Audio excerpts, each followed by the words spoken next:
So, isang mapagpalang gabi po sa ating lahat. Muli ako si Mia Tsipusyan and welcome to our daily devotion with Pastor Russell Ocampo. And today is December 26, 2025 and our topic is all about tatlong hakbang tungo sa Diyos.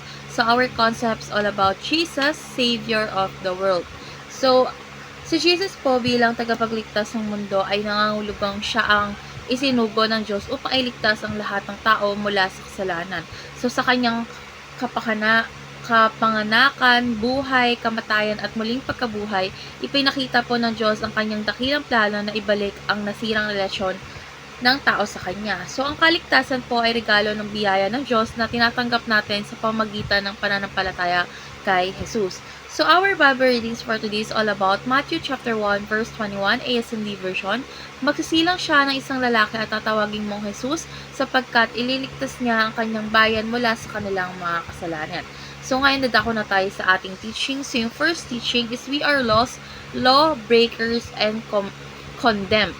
So, tayo po ay naligaw ng landas dahil sa kasalanan at hindi natin kayang iligtas ang ating sarili. So, sa harap ng banal na pamantayan ng Diyos, lahat tayo ay nagkulang at may hatol na parusa. So, ipinapakita nito ang ating matinding pangangailangan ng isang tagapagligtas. Second is we need Jesus as our only Savior and Lord. So, si Jesus lamang po ang walang kasalanan at karapat-dapat na tumayo para sa atin. So, walang ibang pangalan o paraan na mahapagliligtas kundi siya lamang. So, kapag tinanggap po natin siya bilang Panginoon, isinusuko natin ang ating buhay sa kanyang pamamahala.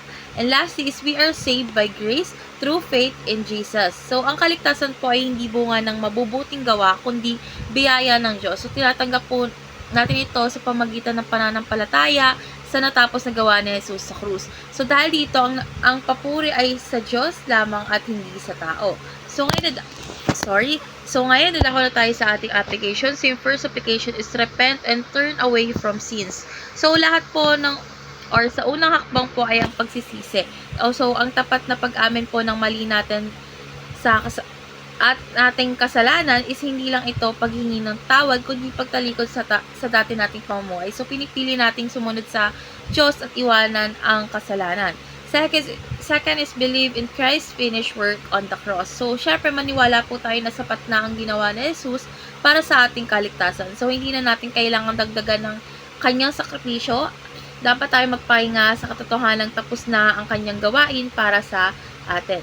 And last is join a community of followers of Christ. So, hindi tayo nilikha upang mag-isa sa pananampalataya. So, yung pakikipag-ugnayan sa kapwa mananampalataya ay tumutulong sa paglago at pagtitibay ng ating pananampalataya.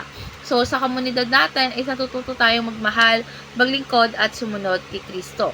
So, ngayon dadako na tayo sa ating last part, which is our discussion. And our discussion talks about why is surrendering your life to Jesus the best decision you can ever make. So, for me po kasi yung pagsuko ng buhay natin kay Jesus ang pinakamainam na desisyon dahil siya lamang ang may kapangyarihang magpatawad ng kasalanan at pagbigay ng bagong buhay.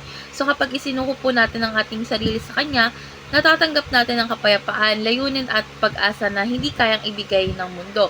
So, natutunan ko po sa devotion na ito ng kaligtasan ay hindi tungkol sa ating kakayahan, kundi sa biyaya ng Diyos.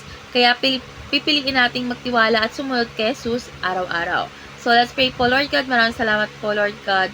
Ay, naamin po namin na kami ay makasalanan at hindi po namin kailigtas sa aming sarili. Lord God, salamat sa iyong sakripisyo sa krus at sa biyaya ng kaligtasan na iyong ibinibigay. Lord God, sinusuko po namin ang aming buhay sa iyo.